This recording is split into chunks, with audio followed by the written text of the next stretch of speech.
Oke, kita akan membahas materi kita selanjutnya.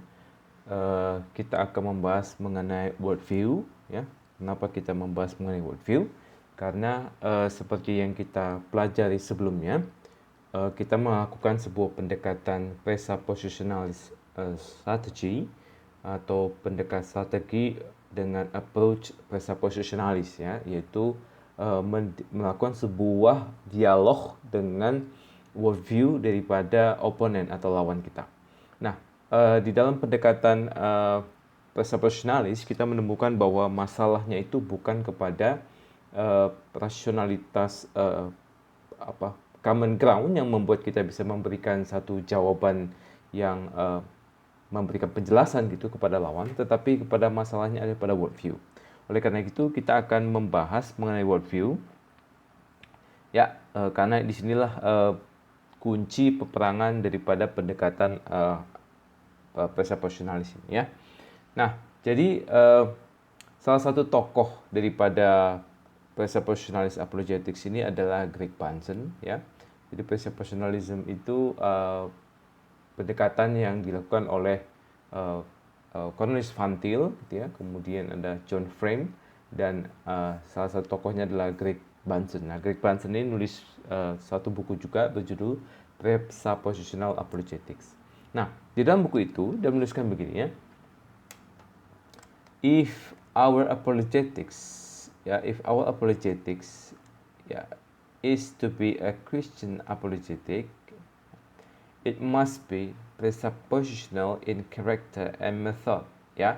Jadi dia mengatakan apologetika itu, kalau dia adalah apologetika Kristen, ya, menurut Greg Bahnsen, Alkitab itu atau teologi Kristen itu justru mengajarkan sebuah pendekatan apologetik yang sifatnya presuppositional.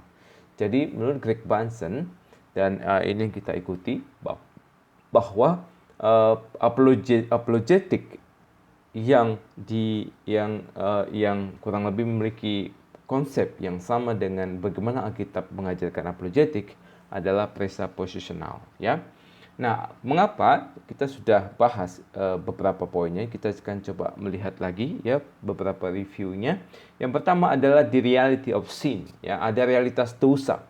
Jadi realitas dosa ini adalah sesuatu yang membuat manusia itu tidak mungkin, manusia berdosa maksudnya, manusia yang tidak percaya kepada Allah, tidak mungkin memasukkan prinsip-prinsip atau proposisi-proposisi teologis, ya, yang Kristen itu ke dalam satu sistem berpikirnya, begitu, ya. Jadi seperti yang sudah kita pelajari sebelumnya, bahwa di dalam presuppositionalism itu memiliki satu prinsip bahwa setiap orang itu punya yang namanya worldview, ya. Jadi worldview ini menjadi sebuah dasar pijakan untuk dia itu berpikir. Nah, ketika dia berpikir, maka sistem berpikir itu selalu punya pijakan, ya. Jadi dia bergerak itu punya pijakannya. Jadi ketika dia membangun sesuatu, dia punya pijakannya, ya. Jadi bangunan-bangunan yang diciptakan oleh sistem worldview itu adalah sistem berpikir itu adalah worldview-nya, gitu. Jadi kita bisa bisa punya fakta yang sama tapi berbeda worldview, gitu, ya. Nah, kurang lebih contohnya begini, ya. Kalau saya gambarkan, nanti kita akan sampai bagian ini juga lebih detail. Jadi misalnya kita punya data di sini, ya, kita punya data dan kita punya dua orang, ya, interpreter yang melihat data yang sama, datanya persis sama. Nah, tetapi dua orang ini bisa menghasilkan sebuah kesimpulan, ya, kesimpulannya yang berbeda, ya. Jadi dua hal ini bisa bertentangan atau dua hal yang berbeda padahal mereka dealing dengan data yang sama. Nah, mengapa? Karena di sini manusia ini memiliki yang namanya worldview, ya, worldview. Sehingga ini adalah kesimpulan atau kita sebut teori atau sistem berpikirnya. Jadi ketika dia melihat ini, maka dia punya kesimpulan yang berbeda. ini, dia melihat ini punya kesimpulan yang berbeda, gitu ya. Jadi misalkan orang itu bisa melihat satu peristiwa yang sama, misalkan ada satu kecelakaan begitu ya. Nah, kemudian ada yang selamat gitu ya, dan orang itu bisa menyimpulkan sesuatu yang berbeda begitu ya. Misalnya dia melihat, oh, Tuhan masih memberikan dia anugerah gitu, Tuhan memberikan dia kesempatan gitu. Atau dia melihat itu suatu pertolongan Tuhan. Terus kemudian ada yang melihat itu sebagai ya dia beruntung aja gitu, atau dia berada dalam posisi yang pas begitu, tanpa menyangkutkan hal itu dengan dengan Tuhan begitu. Jadi kenapa? Karena di dalam worldview-nya dia, begitulah cara dia melakukan sebuah filter begitu ya. Nah, dengan kita mengatakan bahwa realita dosa itu ada, maka hal ini membuat manusia itu tidak mungkin dealing dengan Tuhan gitu ya. Kenapa? Karena dosa itu membuat manusia mati. Dosa itu memisahkan manusia dengan Allah. Dosa itu membuat manusia bermusuhan dengan Allah. Dosa itu mengasingkan manusia dengan Allah. Sehingga manusia berdosa atau manusia yang tidak menerima Allah atau manusia yang menolak Allahnya Alkitab, manusia ini tidak akan mungkin memasukkan satu hal-hal yang berkaitan langsung dengan Allah Alkitab gitu ya. Tidak mungkin Allah Tritunggal masuk ke dalam hal itu. Tidak mungkin konsep-konsep tentang keselamatan masuk ke dalam hal itu. Tidak mungkin tentang konsep Allah memilih sebelum dijadikan ada di situ. Tidak mungkin ada konsep keselamatan hanya dalam Kristus gitu ya. Jadi atau manusia adalah gambar dan rupa daripada Allah Tritunggal. Itu sesuatu yang tidak akan masuk di dalam sistem berpikirnya gitu. Sehingga ketika kita berdialog dengan pijakan-pijakan yang berbeda, maka kita tidak akan sampai pada kesimpulan yang sama. Jadi ini satu realitasnya.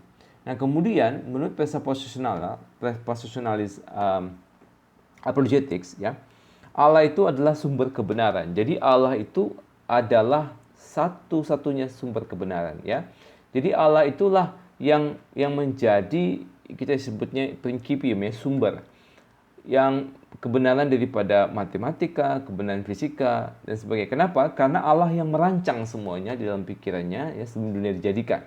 Sehingga di dalam sistem berpikir kita, maka efeknya itu adalah di sini, efeknya itu adalah koherensi ya, yang kemarin kita bahas. Di sini adalah koherensi. Sehingga kebenaran Allah itu koheren dengan semuanya. Lalu kemudian kebenaran Allah itu bisa menjadi presupposisi untuk semua sistem berpikir, ya. Lalu yang terakhir adalah ini, human faculty. Nanti kita akan sampai ke dalam human faculty ini. Ya, human faculty ini menjelaskan bahwa faith reasons, ya, reasons. Jadi iman itu mendahului reason. Jadi kita itu ternyata faculty atau kemampuan kita berpikir itu adalah memulai dengan apa yang kita percaya. Jadi kita itu bisa disebut sebagai terkungkung di dalam sistem iman kita sendiri. Jadi kita itu dibatasi oleh kemampuan iman kita untuk ya berhubungan dengan iman kita gitu ya. Jadi kita itu dibatasi sendiri oleh iman kita dan kita itu berkembang dalam iman kita. Jadi pijakan kita sendiri untuk melakukan mengembangkan satu sistem berpikir adalah faith gitu ya. Jadi reason itu digerakkan oleh faith. Jadi faith ini adalah drivernya ya, yang menggerakkannya. Nah, itu sebabnya ini kita sebut sebagai circular reasoning works ya. Circular reasoning works itu artinya di sini adalah fondasinya ya. Saya bersihkan dulu ya. Jadi di sini adalah worldview-nya dan sistem berpikir itu dibangun berdasarkan apa yang dipercaya begitu menjadi pijakannya, kemudian dan at the end of the day itu mendukung apa yang sebenarnya dia percaya. Nah, kalau dengan demikian maka sebenarnya setiap orang itu punya worldview-nya masing-masing, dan kemudian khususnya kalau kita orang percaya, kita punya worldview yang kurang lebih sama ya, karena kita adalah orang percaya. Nah, setiap orang itu punya worldview sendiri-sendiri ya, punya sistem berpikirnya sendiri ya, punya pijakan. Nah, dengan pijakan-pijakan ini, maka bagaimana kita melakukan sebuah dialog ya ketika masalahnya ada di worldview. Berarti kita akan membicarakan bangunan ini secara keseluruhan, ya. Dan kita akan bicarakan bangunan ini juga secara keseluruhan. Jadi di dalam pendekatan presuppositional apologetics ini kita relatif lebih positif ya, lebih menyerang. Karena apa? Karena kita bukan hanya mempertahankan apa yang kita percaya, tetapi juga menunjukkan adanya inkonsistensi di dalam sistem berpikirnya dia. Kenapa? Karena God of the Bible is the source of truth, atau kemarin kita bahas adalah God and His revelations are foundation of all, gitu ya.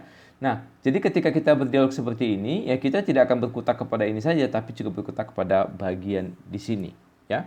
Nah, saya akan coba jelaskan sedikit lagi, ya, supaya gambaran kita lebih jelas tentang pendekatan atau pengantar dalam hal ini, ya.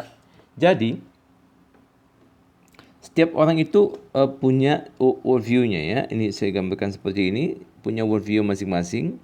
Dan kemudian dia punya istilahnya itu bangunan yang ada di dalam sistem berpikir ini ya. Jadi yang dia bangun di sini. Nah, ketika kita berdialog ya, anggap kita sebut sini ini adalah Christian worldview ya. Di sini adalah Christian worldview. Ini adalah non-Christian worldview. Nah, ketika kita melakukan sebuah dialog di sini, ya, ini adalah Christian worldview, berarti di sini adalah kebenaran-kebenaran yang dipercaya atau ditelurkan atau dinyatakan oleh Alkitab, dan sementara di sini pasti berbeda, ya pasti berbeda. Di sini tidak mungkin ada Allah Tritunggal dan sebagainya. Maka ketika dia membangun suatu sistem berpikir, pasti tidak ada ketemunya. Nah, karena kita percaya bahwa Allah adalah sumber kebenaran untuk segala sesuatu, maka dengan menjadikan Kristen atau worldview biblical worldview sebagai worldview, saya ulang ya. Jadi dengan menjadikan biblical worldview, yaitu worldview berdasarkan Alkitab, ya. Apa itu worldview? Worldview itu proposisi-proposisinya ya. Jadi kalau menjadikan biblical worldview menjadi worldview kita, maka ini sama seperti kita percaya bahwa Allah adalah sumber kebenaran dan mempresposisikan sistem kebenaran itu akan menghasilkan satu bangunan atau sistem berpikir yang koheren, konsisten satu dengan yang lain, dan menjadikan satu sistem berpikir yang solid. Nah, sementara ini adalah sesuatu yang bertentangan dengan prinsip kebenaran gitu, yaitu tentang Allah itu ada, Allah itu Tritunggal ya, dan sebagainya. Nah, maka ini pasti ada masalah ya, pasti ada masalah dengan sistem ini. Nah, kita di dalam presuppositional apologetics kita menemukan aspek-aspek ini. Nah, biasanya orang-orang ini tidak sadar apa yang ada di bawah ini, ya. Kenapa? Karena ini semuanya tidak kelihatan, ya. Ini ada aspeknya. Jadi daerah worldview itu tidak terlalu kelihatan, ya. Nah, ini adalah satu sistem filosofinya, ya, atau teorinya, atau teori. Jadi di sini kelihatannya sistem berpikir seperti itu. Ketika kita berdialog yang kita lihat tuh di sini ya, tetapi worldview-nya itu ada di bawah, tidak kelihatan, dan kita perlu menemukan apa sih yang dia asumsikan ya. Oke, kita akan coba itu alasannya ya kenapa kita membahas worldview, dan kita akan masuk ke dalam worldview. What is worldview gitu ya?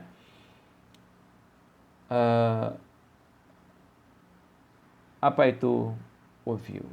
Jadi, what is worldview? Nah, worldview, sebenarnya worldview ini sudah ada di sistemnya dalam Alkitab ya. Cuma istilah worldview, kan worldview itu punya satu terminologi, tetapi kan dia bisa saja satu terminologi, tetapi punya makna yang sejak dulu ada begitu ya. Misalnya Alkitab tidak pernah menyebut istilah Tritunggal, tetapi konsep Tritunggal, isinya Tritunggal itu sudah ada sejak dahulu kala. Cuman terminologinya belum Tritunggal. Nah, apa sih worldview itu? Ya, apa sih worldview itu? Nah, worldview itu istilah worldview ya, itu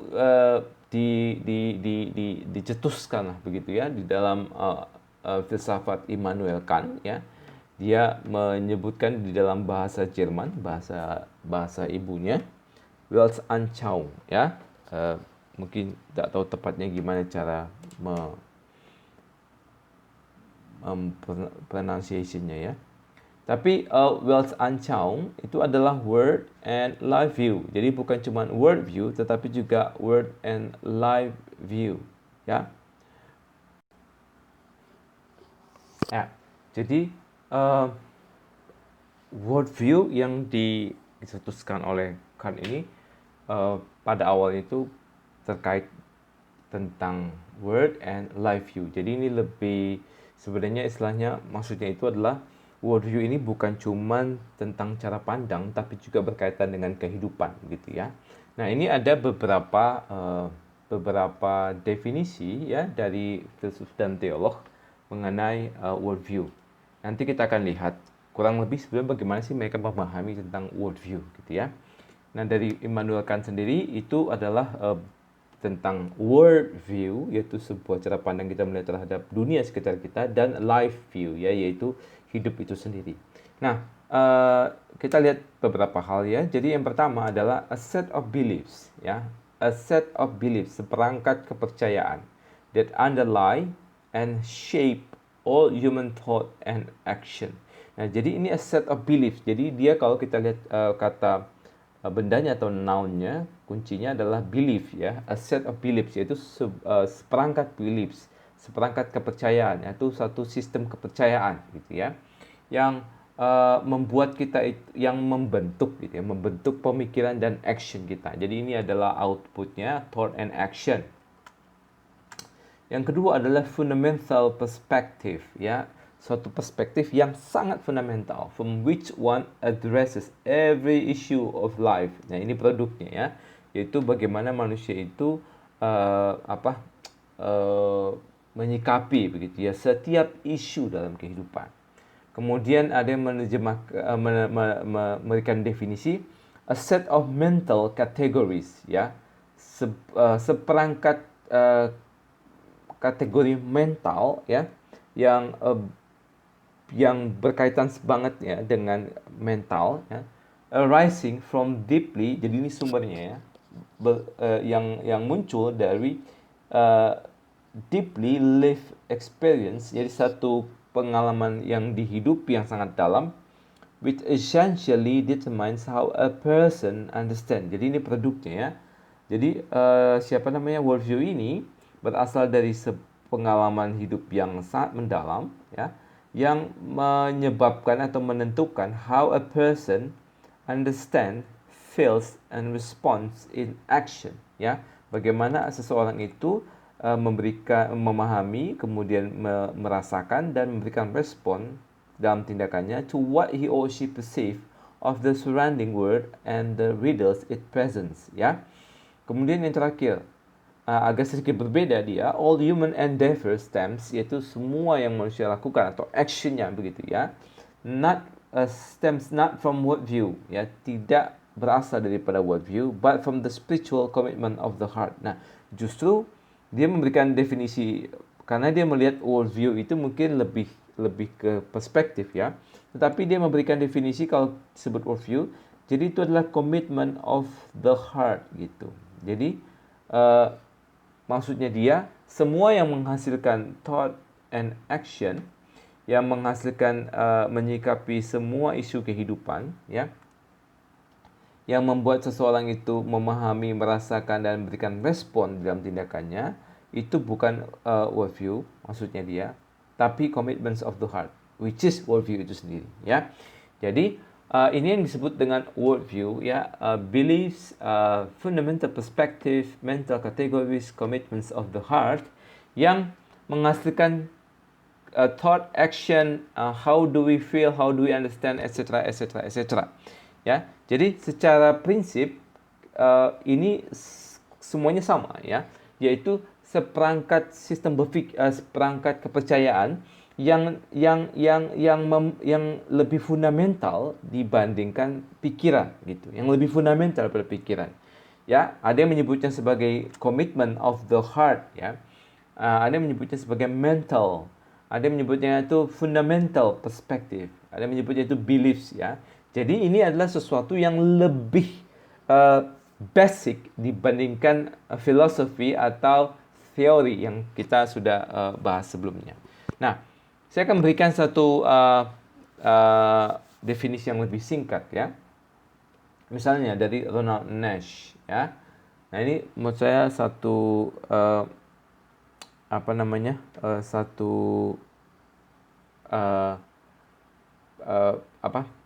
definisi yang menurut saya sangat singkat tapi sangat padat ya, agak mirip dengan yang pertama. Worldview is a set of beliefs, singkat gitu, a set of beliefs about significant issues in life. Jadi worldview itu adalah beliefs apa yang kita percaya, seperti yang saya sudah sebutkan berkali-kali. Jadi worldview itu adalah apa sih yang paling kita percaya, apa sih fundamental perspektif kita, apa sih yang paling kita percaya gitu. Jadi kalau kita percaya bahwa manusia itu image of God, manusia itu punya dignitas, manusia itu punya kemuliaan, maka itu akan menghasilkan dalam satu berpikir kita, pada sistem kita berpikir, dalam action kita, dalam tindakan kita gitu ya. Nah kemudian Nash mengatakan these worldviews ya, belief ini atau kepercayaan ini berfungsi sebagai interpretive conceptual schemes, yaitu skema konseptual ya yang bersifat itu menafsirkan ya. Jadi skema konseptual ya yang membuat kita itu menafsirkan. Jadi menjadi sebuah kacamata, menjadi cara kita membaca. Seperti yang saya sebutkan, data bisa sama, tapi cara kita menarik kesimpulan, cara kita sampai kepada kesimpulan itu bisa berbeda ya. Jadi worldview itu adalah conceptual scheme ya, yaitu skema konseptual yang memberikan kita tuh cara menafsir. Sehingga worldview ini adalah satu kacamata yang menjelaskan why we see the world as we do. Bagaimana kita melihat dunia seperti kita melihat, why we often think and act as we do. Bagaimana kita umumnya itu berpikir dan bertindak secara umum. Jadi dari tindakan seseorang, dari cara dia berpikir, ya, cara dia menarik sebuah kesimpulan dari sebuah data atau dari sebuah fakta, kita bisa menyimpulkan apa sih worldview-nya dia, gitu. Jadi ketika kita berdialog, sistem berpikirnya dia, apa sih yang dia pertahankan, itu kita bisa lihat sebenarnya. Nah, problemnya adalah worldview itu tidak berada di permukaan, tidak langsung kasat mata lah ya, dalam tanda kutip. Jadi ada sesuatu yang perlu digali. Jadi ketika kita berdialog, ketika kita melakukan sebuah apologetika, ya berapologet, maka kita perlu melihat apa sih basic worldview di bawahnya dia. Apa sih yang tidak kelihatan dari sistem berpikirnya dia. Nah, dari situ kita bisa melihat sistem bangunan pikirannya dia atau bangunan argumentasinya dia, dan kemudian akan menunjukkan bahwa dalam sistem berpikir itu sebenarnya sistem berpikir itu relatif fail gitu ya, relatif akan gagal. Nah, ini singkatnya. Ini bentuk yang sebenarnya sudah dijelaskan di pemikiran sebelumnya ya. Jadi itu adalah the set of beliefs ya. Set of beliefs itu seperti proposisi ya, yang saya sebutkan di awal, proposisi. Nah, kalau biblical worldview berarti beliefs atau worldview yang sumbernya itu adalah biblical theology atau teologi yang muncul dari Alkitab ya. Nah, kita akan lihat bentuk panjangnya dari James Shire ya. Nah, James Shire itu memberikan sebuah definisi yang cukup panjang, tapi nanti saya akan masukkan dalam sebuah bagan supaya kita lebih mudah melihatnya. A worldview is a commitment, a fundamental orientation of the heart that can be expressed as a story or in set of presupposition that we hold about the basic constitutions of reality, and that provides the foundation on which we live and move and have our being. Ya. Nah, saya akan masukkan dalam sebuah bagan supaya kita lebih mudah melihatnya. Nah, worldview itu adalah komitmen atau fundamental orientations of the heart Jadi ini adalah kuncinya, ya, hati, heart, ya, heart. Jadi yang disebut sebagai komitmen atau fundamental orientation itu yang melakukannya adalah heart, hati, ya, hati manusia yang berkomitmen, hati manusia yang punya orientasi yang sangat fundamental. Jadi bagaimana hati itu memiliki satu kecenderungan gitu ya, punya satu komitmen, punya satu orientasi, punya satu arah. Itulah yang disebut sebagai worldview, commitment of the heart atau fundamental orientation of the heart, ya. Nah, hati ini yang punya komitmen itu terekspresi di dalam story, ya. Story itu narasi hidup, ya. Contohnya gini ya, kita itu punya pengalaman-pengalaman hidup di masa lalu, misalnya yang membuat kita itu takut dengan sesuatu gitu. Takut dengan sesuatu itu ternyata membuat kita itu bentuknya nggak proposisi, ya, bentuknya nggak proposisi, tetapi bentuknya itu sebuah pengalaman, story, bentuknya narasi, gitu, ya. Nah, misalnya, kenapa orang itu misalnya dia takut dengan air, gitu ya, misalnya, karena dia punya pengalaman buruk di masa lalu, pengalaman di mana dia mungkin kehilangan orang yang dia kasihi di kolam kah, di mana dan sebagainya, sehingga ada trauma. Nah, orientations of the heart ini dapat diekspresikan dalam bentuknya narasi hidup gitu ya, story. Karena tidak semuanya bisa terformulasi dengan baik dalam proposisi ya atau presaposisi. About the basic constitutions of reality, tentang realitas yang konstitusi itu seperti struktur ya, seperti struktur dasar daripada realitas ini. Nah, jadi kuncinya kan kalau kita lihat definisi ini sebenarnya ada di hati, yaitu bagaimana hati itu punya sebuah orientasi, bagaimana hati itu mengarah kepada sesuatu, bagaimana hati itu menempel kepada sesuatu, dan hati ini itu seperti dia mengekspresikan dirinya dalam bentuk narasi. Jadi seperti kita itu paham. Ketika seseorang itu misalnya dia tidak melakukan sesuatu atau dia trauma terhadap sesuatu atau dia suka kepada sesuatu, itu kita bisa lihat misalnya dia kenapa, kemudian dia punya cerita, itu bisa. Atau dia bisa memberikan sebuah proposisi. Kenapa? Karena logikanya begini, bla bla bla bla bla bla gitu. Kenapa kamu memilih sekolah ini? Alasannya begini gitu. Kenapa kamu mau masuk sekolah ini? Oh, dulu orang tua saya pengen sekali saya masuk sekolah ini gitu. Mungkin sekolah itu nggak terlalu bagus, tapi alasannya jadi nggak logis, tapi dia punya narasi gitu ya. About the basic constitution of reality. Jadi contoh-contoh yang saya sebutkan itu adalah contoh-contoh supaya kita bisa melihat kurang lebih apa gitu ya. Nah, ini fundamental. Nah, kemudian commitment of the heart yang terekspresi di dalam story dan presaposisi ini yang menyediakan kepada kita atau memberikan kepada kita fondasi bagaimana kita hidup, bagaimana kita bergerak, dan bagaimana kita memiliki diri kita sendiri, ya. Yaitu bagaimana kita melakukan segala sesuatu, bagaimana kita bertindak lah kurang lebih ya. Jadi ini thought, action, bla bla bla, itu semua digabungkan dalam konsep ini. Jadi kalau kita melihat di sini, ini tetap bentuknya ada 3 blok, ya, 3 blok. 3 blok ini adalah sumbernya hati. Ya, jadi yang kita sebut worldview itu singkatnya ya udah ini dia. Hati, ya, beliefs. Jadi kalau kita sebut belief itu adalah pekerjaan daripada hati, ya. Yang percaya itu siapa? Hati. Ya, hati itu yang percaya. Nah, bentuknya apa? Presaposisi atau narasi. Ya, presaposisi atau narasi.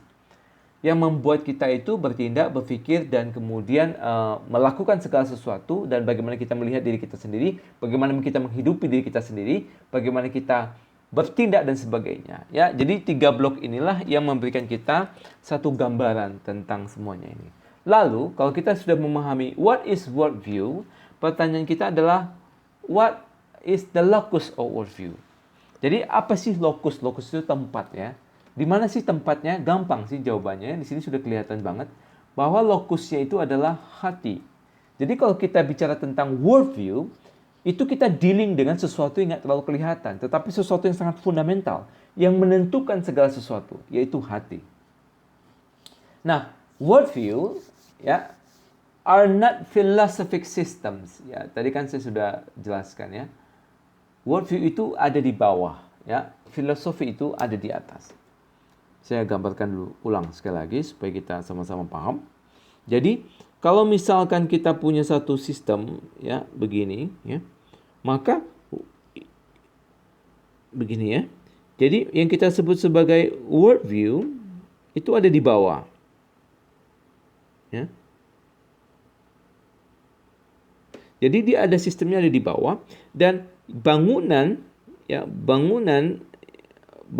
ada di atasnya, ini bangunan rumah misalnya ya. Nah, bangunan yang ada di atasnya ini, maaf gambarnya jelek banget.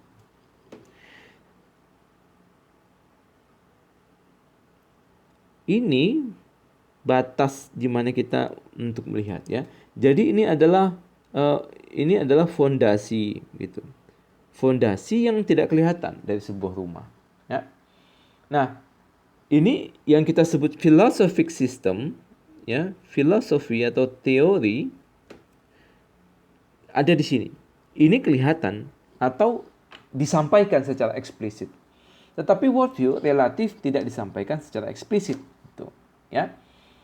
Oleh sebab itu, ketika kita melihat hal ini, ya, philosophy are not philosophic system. Worldview are pre-theoretical commitment. Tadi kan saya sudah sebutkan bahwa filosofi atau teori itu ada di atas ya. Worldview are pre-theoretical commitment, yaitu sebuah komitmen yang sifatnya pra-theoretical. Pra-theoretical berarti sebuah komitmen yang telah menjadi sebuah pijakan dulu sebelum teori itu dibangun ya. Satu belief ya, satu komitmen lah istilahnya disebut ya. Satu komitmen yang telah ditentukan sebelum teori itu dibangun ya. Worldview are pre-theoretical commitments and are in direct contact, not so much with the mind as with the heart. Nah, jadi meskipun dia itu sistem berpikir juga, maksudnya dia itu sesuatu yang rasional, the mind, ya, tapi dia tidak punya kontak langsung begitu dalam seperti dengan heart. Kenapa? Karena lokus daripada worldview itu sendiri adalah heart, ya. Worldview are pre-theoretical commitments and are in direct contact not so much with the mind as with the heart, with experience, with life as live, gitu. Jadi lokus daripada worldview itu sendiri adalah hati. Nah, kita lihat Alkitab juga kurang lebih memiliki satu bahasa yang mirip, gitu ya. Misalnya, saya tulis dalam bahasa Inggris supaya saya kutip dalam bahasa Inggris supaya agak kelihatan lebih dia kontrasnya kelihatan ya. The Lord saw how great the wickedness. Nanti bisa lihat dalam bahasa Indonesia kalau pengen lihat ya.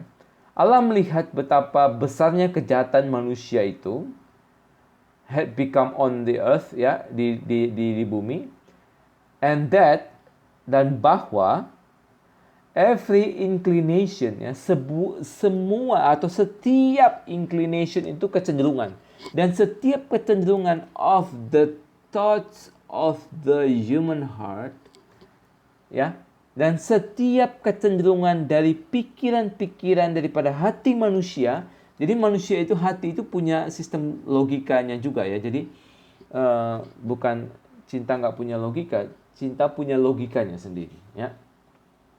Nah, jadi setiap kecenderungan daripada pikiran-pikiran daripada hati manusia was only evil all the time. Jadi ketika hati manusia itu yang di dalam doktrin kita, ketika manusia itu berdosa, hatinya itu melekat kepada dosa, sehingga dia tidak mungkin memberikan satu tindakan atau buah kehidupan, action yang menuju kepada Allah ya.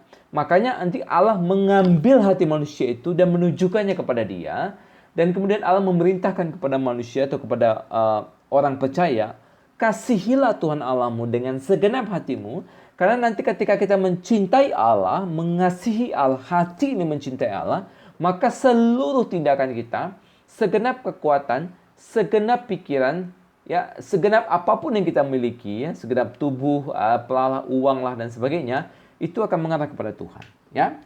Nah, kemudian juga satu konsep yang sama muncul di sini. For where your treasure is, ya di mana hartamu berada, there your heart will be also. Ya, jadi hati itu menjadi sesuatu yang penting. Ya. Jadi ketika hati memiliki satu hubungan yang kuat dengan harta, gitu ya. Jadi ketika kita membuat hati kita berkomitmen kepada harta, maka disitulah hati kita berada. Ya. Jadi di mana hartamu berada, di situ hatimu berada. Jadi apa yang kita sebut sebagai harta. Jadi kalau misalkan gitu ya ada satu peristiwa kecelakaan atau kebakaran begitu misalnya di satu anggaplah di TC gitu ya di kita lagi kuliah sama-sama, lalu kemudian ada satu gempa atau kebakaran dan sebagainya. Kita harus cepat-cepat keluar. Nah, apa yang kita selamatkan lebih dulu itu yang menjadi harta kita yang paling berharga ya. Kalau kita punya barang, maka kita akan mendahulukan menyelamatkan barang itu dan sebagainya ya. Jadi treasure atau harta itu berhubungan dengan hati karena kita selalu melekat kepada apa yang kita sebut berharga dan itu ditentukan oleh komitmen hati kita. Jadi ketika komitmen kita itu menuju kepada sesuatu, misalnya kepada benda kah, kepada orang kah, maka itu adalah harta kita. Ya, jadi yang disebut sebagai harta adalah di mana hati itu melekat. Itu definisinya jadinya kurang lebih. Nah, lalu supaya kita lebih ini ya, karena kita di awal menyebutkan tentang mind, jadi kita akan coba lihat ini bagaimana faculty manusia itu bekerja sebenarnya. Nah, God has endued the soul with two faculties. Jadi Allah itu menganugerahkan kepada jiwa manusia dua faculty ya. Dua faculty. Faculty itu kemampuan ya. Dua ability ya, dua kemampuan faculty. One is that by which it is capable of perception and speculation, calculation. Jadi satu kapasitas ya, capability untuk kita melakukan sebuah persepsi, sebuah spekulasi, sebuah kalkulasi ya, or by which it discerns, bagaimana kita itu bisa membedakan, melihat, menghakimi ya, yang kita sebut sebagai understanding ya, atau kadang-kadang kita sebut sebagai pikiran, terus kita sebut sebagai mind.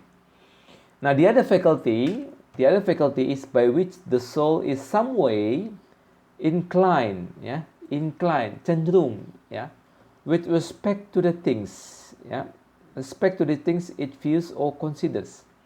Either is inclined to them or disinclined cenderung kepadanya atau sebaliknya ya, and averse from them, either liking or disliking, pleased or displeased, approving or rejecting. This faculty is often called the heart.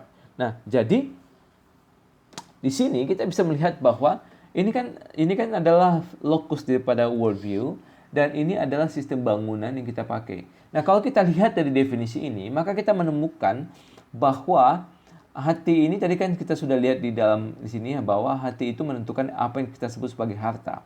Karena harta itu adalah bagaimana hati itu menempel kepada sesuatu. Jadi apa yang ditempel oleh hati itu pasti adalah harta kita. Nah, sama dengan hal ini adalah bagaimana kita like atau disliking itu ternyata dari hati ya. Respect or disrespect ya, incline or disincline ya. Please or displease, approve or reject. Jadi hati yang memulainya. Nah, understanding ini kemudian sebenarnya dia membangun di apa yang dimiliki oleh hati gitu. Jadi kalau kita kembali kepada sistem yang kita bahas berkali-kali tentang worldview dan filosofi ya, kan kita sebut ini ya, ada ini ya, worldview. Kemudian di sini ada filosofi, ya, philosophic system. Nah, jadi ini kurang lebih sama modelnya dengan heart, human faculty, and understanding. Ini bisa bahasanya beda-beda ya. Jadi heart ini adalah lokus worldview itu berada.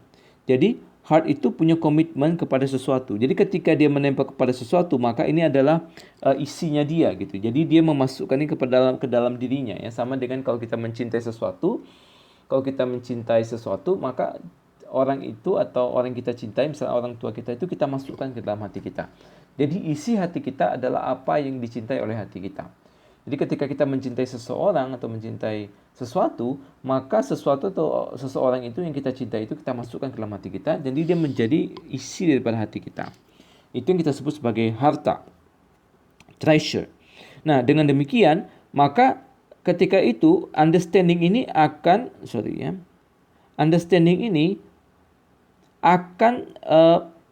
bergerak ditentukan oleh heart gitu.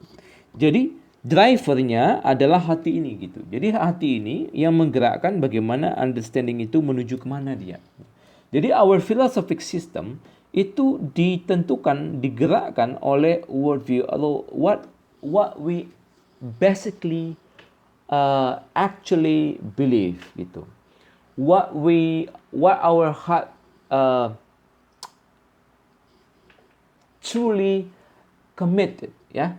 Apa sih yang sebenarnya hati kita itu percaya? Apa sih yang betul-betul hati kita itu pegang? Apa sih yang betul-betul hati kita itu percaya, begitu ya? Jadi kurang lebih begitulah sistem hati kita ini bekerja. Nah, sekarang kita akan coba bongkar ya isi hati manusia itu kurang lebih gimana, gitu ya.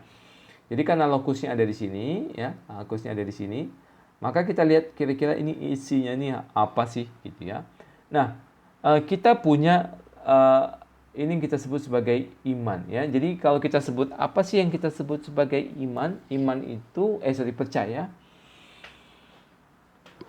Iman atau percaya itu adalah fungsi hati, ya. Ini saya jelaskan ya. Jadi sama dengan fungsi mata adalah melihat, fungsi telinga mendengar, maka fungsi daripada hati itu adalah percaya atau berkomitmen, ya, atau treasuring atau menjadikan sesuatu itu berharga bagi dirinya. Jadi fungsi mata melihat, fungsi telinga itu mendengar, fungsi daripada hati itu percaya. Nah, sekarang kita lokus daripada worldview itu adalah hati. Nah, sekarang hati, jadi percaya itu sama dengan iman, ya. Nah, kita akan sekarang coba lihat hati yang percaya atau hati yang beriman itu. Nah, kita punya 3 ininya ya, isinya itu ya, ada notitia, assensus, fiducia. Ini adalah hati manusia. Nah, kita lihat hati itu isinya apa sih, gitu ya. Nah, hati itu ada yang namanya notitia yang pertama. Nah, notitia ini ya, itu adalah aspek intelektual daripada hati, ya, daripada iman. Jadi hati manusia itu seperti yang kita bahas ya, bukannya tak punya logika. Hati manusia itu punya logikanya sendiri. Jadi dia itu notice something, ya, notice something. Jadi kita itu bukan percaya kepada sesuatu gini. Kamu percaya apa? Kamu percaya nggak kepada, misalnya, kamu orang percaya nggak? Ya, saya orang percaya. Apa yang kamu percaya? Nggak tahu. Aku nggak tahu apa yang kau percaya. Nggak bisa, ya. Dia perlu notice to something. Ya, notice. Dia perlu tahu apa sih yang dia percaya. Apa yang kau percaya? Allah Tritunggal. Itu dia ada kontennya, ya. Jadi ada intelektualnya, ya. Maka dikatakan di sini adalah di Ibrani 11 itu the assurance of thing hoped for. Ya. A convictions of thing not seen. Jadi ada sesuatu yang kita sebut sebagai a certain knowledge, ya. A certain knowledge. Sesuatu yang jelas gitu, sesuatu yang pengetahuan. Jadi ada objeknya. Jadi ketika kita percaya, maka kita atau hati kita itu punya worldview, punya belief, maka ada objek yang certain, ya, ada knowledge yang certain, ada pengetahuan yang jelas yang bisa kita sebutkan gitu, ya. Makanya kita sebut sebagai, kebanyakan disebut sebagai proposisi iman gitu. Ya. Ada intermezzo, ya, ada intermezzo suara. Jadi dia itu adalah sesuatu yang bukannya tidak ada gitu, ya, bukannya sesuatu yang tidak ada, tapi sesuatu yang jelas gitu. Makanya kita sebut sebagai proposisi atau certain knowledge. Jadi kalau kita kamu percaya nggak kepada ini gitu. Jadi kita bisa jelas mengatakan kamu percaya tidak gitu. Percaya apa? Ya pokoknya percaya gitu. Percaya apa dulu gitu, ya. Jadi kita bertanya apa yang kita percaya. Itu disebut sebagai notitia. Jadi hati manusia itu punya kemampuan, punya aspek intelektual yang disebut sebagai certain knowledge. Jadi dalam hati itu sendiri dia punya satu proposisinya, punya satu certain knowledge-nya, ya. Lalu yang kedua adalah asensus. Asensus itu adalah emotional element atau aspek emosinya atau aspek percayanya. Jadi misalnya ini ada katekisme itu memberikan satu definisinya begini. True faith is not only a certain knowledge, ya, bukan cuma certain knowledge, whereby I hold for true all that God has revealed to us in His Word. Jadi iman itu bukan cuma certain knowledge yang atau kebenaran firman Allah yang Allah wahyukan begitu ya, but also hearty trust, yaitu percaya. Nah, jadi misalnya proposisinya ya atau apa kebenaran Alkitabnya misalnya ya, Allah itu Tritunggal. Oh iya, aku percaya gitu ya. Nah, itu yang disebut sebagai emotional element, percaya kepada hal itu. Which the Holy Ghost works in me by the gospel. Jadi kita itu percaya, trust kepada apa yang kita sebut sebagai certain knowledge itu. Jadi iman itu bukan cuma certain knowledge, tetapi juga adalah trusty, ya, hearty trust, yaitu hati atau percaya kepada apa yang kita sebutkan itu. Ya, jadi ada objeknya, ada certain knowledge-nya, ada hearty trust-nya, lalu ada surrender-nya. Ada surrendernya, ya. Nah, sekarang yaitu disebut sebagai fiducia. Nah, sekarang saya ulang lagi jelaskan ya, supaya paham ya. Jadi hati itu sendiri ya, hati itu kalau kita lihat ya. Jadi hati itu punya yang namanya objek yang dipercaya ya, yang kita sebut sebagai certain knowledge. Jadi dia nggak bisa percaya kepada sesuatu yang kosong gitu, nggak ada gitu. Nah, lalu dia itu ada yang namanya kita sebut di sini sebagai trust, hati trust. Nah, lalu ada yang namanya di sini adalah fiducia atau surrender. Nah, jadi ini kita punya certain knowledge, lalu kita punya yang namanya di sini adalah percaya kepada, misalnya ya, kamu percaya nggak misalnya tentang Allah itu ada, ya, Allah itu ada, yes, ini proposisinya. Kamu percaya nggak? Percaya, gitu ya. Nah, lalu apa ini fiducia? Nah, sekarang kita lihat ya, saya kasih contoh, misalnya kita percaya bahwa Allah Alkitab itu ada, dan Allah Alkitab itu hidup, dan Allah Alkitab itu ini certain knowledge-nya ya. Allah Alkitab itu menolong, dan dia akan seperti yang dikatakan ya, barang siapa kehilangan nyawanya, dia akan mendapatkan nyawanya. Barang siapa kehilangan nyawanya karena aku, dia akan mendapatkan nyawanya. Nah, kita itu proposisi daripada Alkitab. Kita percaya, yes. Nah, sekarang kita fiducia nggak, surrender nggak? Nah, surrender ini, fiducia ini kurang lebih begini ya. Contoh, saya kasih contoh gambarnya begini. Kalau misalkan ada dalam satu peristiwa lah ya, dalam sebuah konteks, bagaimana ceritanya, gak usah kita buat detailnya. Nah, anggaplah kita berada dalam satu situasi terpojok. Kita dikelilingi oleh orang-orang yang mengancam nyawa kita jikalau kita tidak menyangkal Yesus gitu. Nah, apa taruhannya? Nyawa kita gitu. Kita akan dibunuh atau kita akan dipenggal kepalanya kah, entah kita dianiaya atau apalah begitu. Nah, sekarang tanya, apakah engkau percaya kepada Kristus? Ya. Apakah kamu menyangkal Kristus? Nah, kalau kita tidak mau menyangkal, maka kita mati atau kita akan disiksa. Nah, disinilah bedanya fiducia itu muncul. Fiducia itu kita percaya kepada ini. Anggaplah akhirnya kita dibunuh gitu. Kenapa kita berani dibunuh? Kenapa kita rela memberikan nyawa kita untuk ini, certain knowledge ini? Karena kita bukan saja percaya, ya, trust kepada apa yang dinyatakan oleh Alkitab ini, tapi kita juga fiducia. Fiducia itu kita menyerahkan diri kita terhadap apa yang dinyatakan oleh certain knowledge itu, gitu. Ya, jadi kita itu meletakkan nyawa kita kepada hal itu. Nah, jadi di dalam worldview, ya. Jadi fidusia atau ini akan menghasilkan kepada kita yang namanya sebuah action gitu. Ya, karena beginilah cara kerja jiwa manusia atau cara kerja diri manusia itu sendiri. Sebagai manusia, maka fakulti manusia itu bekerja kurang lebih demikian ya. Ini yang seperti saya jelaskan di awal banget tadi.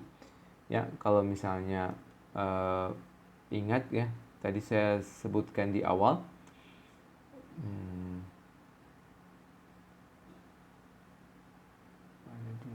Di slide awal ini ya.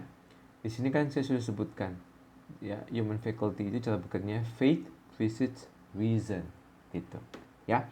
Nah, kita masih lanjutkan hal ini. Nah, jadi di sini ya, kalau kita perhatikan, maka fiducia ini menjadi the crown element of the faith ya, crowning element of the faith. Nah, sekarang kita akan masuk diskusi. Nanti coba didiskusikan juga ini ya, ayat ini. Bisa lihat di dalam teks bahasa Indonesianya. You believe that God is one. Ya, you do well. Ya, even the demons believe. Jadi setan juga percaya and shudder. Nah, pertanyaan saya adalah, apa arti dari ayat ini? Setan percaya bahwa Allah ada dan Allah hanya ada satu. Ya, dia percaya, dia monoteis ya. Ya, monoteis. Pertanyaannya, mengapa setan tidak diselamatkan? Padahal setan percaya bahwa Allah ada dan Allah itu satu dan dialah satu-satunya Allah. Gitu. Ya. Nanti saya tunggu jawabannya. Nah, saya sedikit ulang supaya ada beberapa bentuk aplikasi yang lebih paham lagi kepada kita ya. Jadi faculty of heart itu adalah the ability atau faculty of human heart to cling, ya, to surrender, to believe, to love, to devote, to dedicate on an object. Ya. Apa itu objeknya? Tadi certain knowledge tadi ya. Jadi atau apapun lah itu ya. Jadi faculty of the heart atau kemampuan atau kapasitas manusia itu adalah membuat manusia itu melekat kepada sesuatu. Once we love atau cling to an object, ketika kita sekali kita menempelkan, itu menjadi harta kita ya, kepada person or thing, all our existence will be dedicated to the object ya. Jadi semua eksistensi diri kita itu akan didedikasikan kepada objek yang kita cintai atau objek di mana hati kita itu melekat gitu. Nah, ini saya balikin lagi dua ayat yang tadi ya. Where your treasure is, there your heart will be also. Nah, makanya karena begitu pentingnya hati, kemudian Amsal menyampaikan, keep your heart with all vigilance, for from it flow the springs of life. Jadi, jagalah hatimu dengan segala kewaspadaan, karena dari sana terpancar kehidupan. Ya. Jadi hati itu adalah hartamu. Ya. Apa yang kamu sebut harta adalah apa yang hatimu tempelkan. Gitu. Nah, jadi kalau kita tanya who we are, or who we truly are, siapa kita sebenarnya? We are what we believe. Gitu ya. We are basically what we believe. Kita adalah apa yang kita percaya. Kenapa? Apa yang ada dalam hati kita itu adalah apa yang kita tempelkan. Jadi ketika itu menjadi sesuatu yang kita tempel, kita cintai, maka dia akan kita masukkan ke dalam hati kita sehingga dia menjadi harta kita, menjadi sesuatu yang valuable buat kita, menjadi treasure buat kita, menjadi harta gitu. Nah, begitulah sistem atau jiwa manusia itu sendiri ya. Nah, sekarang kita akan coba menggabungkannya juga dengan understanding and action. Worldview, ya, understanding and action. Jadi, secara sederhana, ya, kalau kita lihat hati ini, maka hati ini tuh dia itu influence everything, ya. Mengatur segala sesuatu yang kita sebut sebagai circle tadi ya, circular system ya, bahwa apa yang kita percaya itu sebenarnya menggerakkan bagaimana kita berpikir, bagaimana kita mengatur uang, bagaimana kita melihat talenta kita, bagaimana kita mengatur waktu dan segala-galanya ya. Nah, jadi ini semua itu diarahkan kepada apa sih yang kita cintai gitu ya. Jadi semua ini, jadi gini ya, hati ini memberikan kita pendefinisian terhadap semua ini. Dan semua ini akan kita gunakan untuk mencapai apa sih yang hati kita cintai gitu. Nah, jadi ini adalah the heart. Nah, ini bloknya, ini blok sistem blok seperti ini memang tidak terlalu sempurna ya, tapi yang ini untuk memberikan sebuah gambaran kepada kita. Understanding and action ya. Jadi apa yang kita percaya itu menjadi apa yang kita pikirkan atau yang kita olah dalam sistem berpikir kita, dan itu akan menjadi action, akan menjadi satu tindakan yang kita lakukan ya. Kurang lebih begitu modelnya. Nah, kita lihat juga Alkitab kurang lebih punya model yang sama ya. Ini tadi bahasa Inggrisnya, ini bahasa Indonesia. Hai manusia yang bebal, maukah engkau mengakui sekarang bahwa iman tanpa perbuatan adalah iman yang kosong. Jadi kita udah bahas bahwa iman itu adalah percaya ya. Percaya itu adalah fungsi daripada hati. Jadi kalau kita bilang iman, maka kita harus punya konsep ini adalah apa yang dipercaya oleh hati ya. Kalau kita bilang percaya iman kepada Allah, maka hati yang percaya kepada Allah pasti selalu bersama dengan perbuatannya gitu. Kenapa? Karena sistem kerja manusia itu, jiwa manusia seperti ini gitu ya. Jadi iman tanpa perbuatan adalah iman yang kosong. Jadi nggak ada isinya sebenarnya gitu. Bukankah Abraham Bapa kita dibenarkan karena perbuatan-perbuatannya ketika yang persembahkan Ishak anaknya di atas mezbah? Jadi Abraham itu percaya kepada Allah, dan ketika dia punya iman, maka dia pasti punya perbuatan. Kalau tidak, maka imannya itu adalah iman yang kosong ya. Nah, kamu lihat bahwa iman bekerja sama dengan perbuatan, ya, dan oleh perbuatan-perbuatan itu iman menjadi sempurna, ya. Sekali lagi, kenapa? Karena beginilah sistem kerja manusia, ya. Beginilah sistem kerja manusia, yaitu hati ini, ya, hati itu akan menghasilkan action at the end-nya sebagai tindakan akhirnya. Nah, lalu dengan jalan demikian genaplah nas ini dikatakan, lalu percayalah Abraham kepada Allah, maka Allah memperhitungkan hal itu kepadanya sebagai kebenaran. Jadi kamu lihat bahwa manusia dibenarkan karena perbuatan-perbuatannya dan bukan hanya karena iman. Kenapa? Karena iman yang benar pasti punya perbuatan.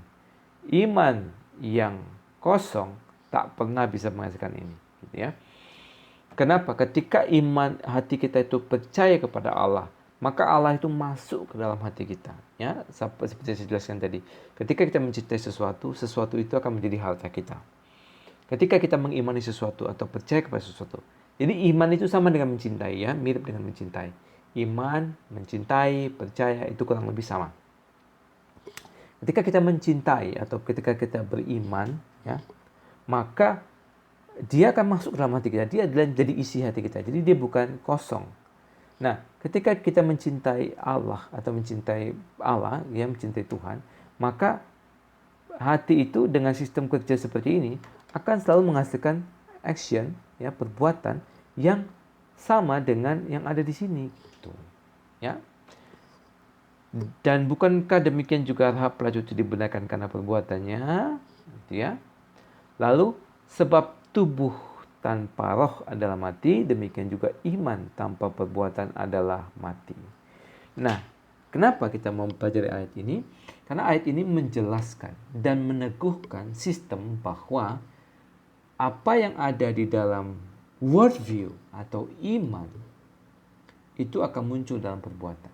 Jadi lebih bahkan daripada philosophic system, ya, lebih daripada understanding, dia akan muncul ke dalam perbuatan sampai ke permukaan yang paling tinggi, ya. Jadi sistem kerja manusia itu kurang lebih jiwa manusia itu adalah heart, apa yang kita percaya, ada isinya, dan kemudian ada yang namanya kita sebut sebagai understanding, ya. Tapi understanding di sini itu bukan understanding cuma pikiran sih, ya, sebenarnya, ya. jauh lebih kompleks dibanding bukan cuma apa yang kita pikirkan, karena hidup manusia itu bukan cuma pikiran ya, jauh lebih kompleks, tapi juga ada personalitinya ya. Jadi apa yang kita percaya itu melewati filter understanding, personality, budaya, fisik ya. Misalnya kita punya keterbatasan fisik atau kita punya fisik yang normal dan lain-lain, dan ini kita bisa clusterkan menjadi life structure ya, life struktur jiwa, bagaimana kita berpikir, bagaimana personalita kita bekerja, personality kepribadian kita bekerja, bagaimana budaya kita menerjemahkan sesuatu, bagaimana fisik kita. Nah, ini yang kita sebut akhirnya terakhir menghasilkan yang disebut sebagai action. Nah, jadi karena ini cukup kompleks ya, dan di dalam apologetics kita kebanyakan hanya bermain dalam logika, tapi sebenarnya kan bukan cuma logika, tapi juga ada narasi hidup. Nah, narasi itu kan kompleks ya, ada kepribadian, ada budaya, ada fisik dan sebagainya. Nah, jadi apa yang kita percaya sampai kepada action itu tidak serta-merta langsung ke action sih sebenarnya ya, tetapi melewati yang disebut sebagai life structure. Jadi dia menembusi daerah ini. Nah, disinilah yang kadang-kadang menjadi sebuah menjadi sebuah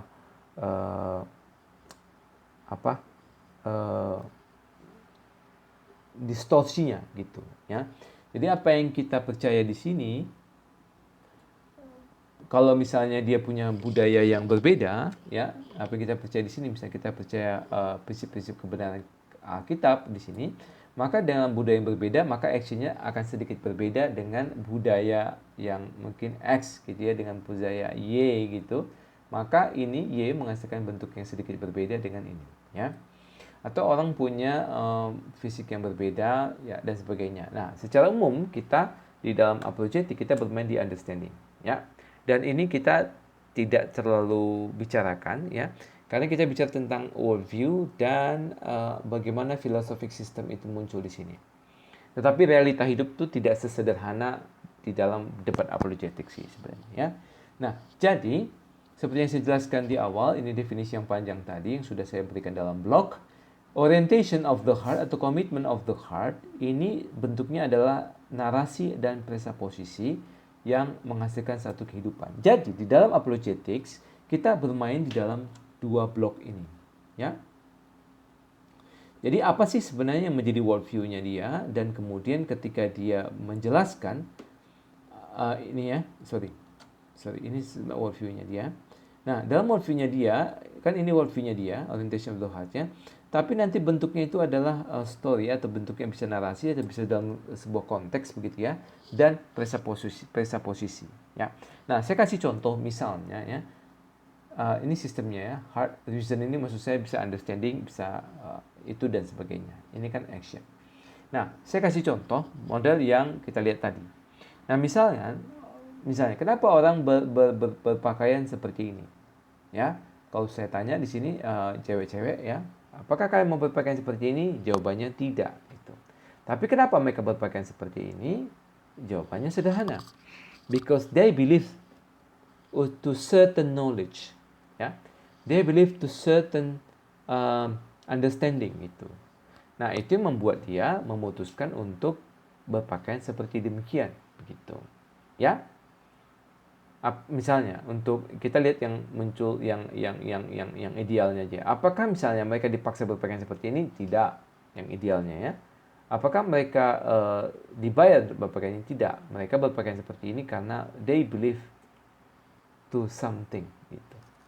Nah, atau misalnya ya, kenapa mereka memelihara janggut seperti ini? Apakah kita akan memelihara seperti ini juga? Jawabannya tidak gitu. Loh, kenapa siapa mereka ini? Mereka adalah orang-orang Yahudi. Nah, mereka memelihara ini dan tidak memotongnya. Kita potong, ya, kita cukur. Kenapa mereka melakukan hal itu? Karena mereka percaya kepada ini, ya, kepada Alkitab. Karena ada hukum Musa yang mengatakan, you shall not round off the side growth of your heads. Ya, jadi mereka itu tidak boleh ya, memotong bagian ini ya, nor harm the edges of your beard ya, beard ya, beard bacanya harusnya ya. Jadi ini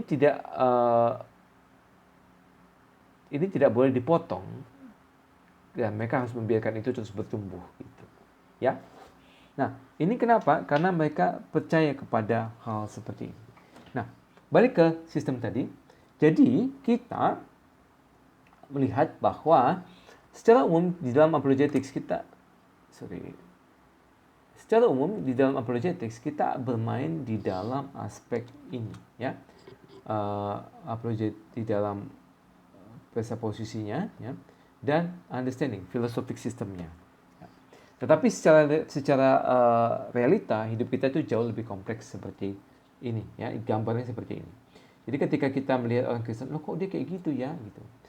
Dia percaya kepada Tuhan. Kok dia paham? Karena dia punya pemahaman yang lebih singkat, gitu. Dia punya pemahaman yang kurang mendalam tentang hal itu.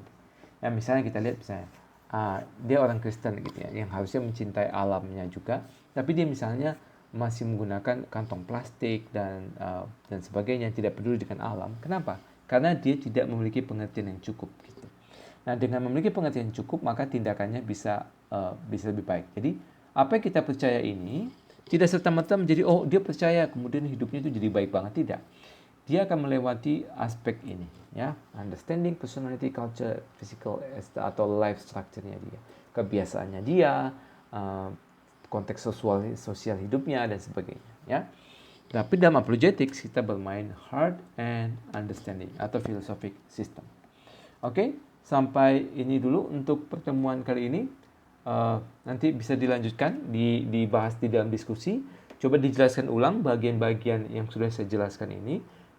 Temukan hal-hal yang mungkin bisa didiskusikan, bagian-bagian yang mungkin belum dipahami, dan coba dipahami lebih dalam lagi. Kemudian jangan lupa, kalau masih ada pertanyaan yang belum bisa dijawab oleh kelompok, tolong langsung segera diposting di Teams. Oke, thank you. Untuk saat ini pembahasan kita sampai di sini. Thank you.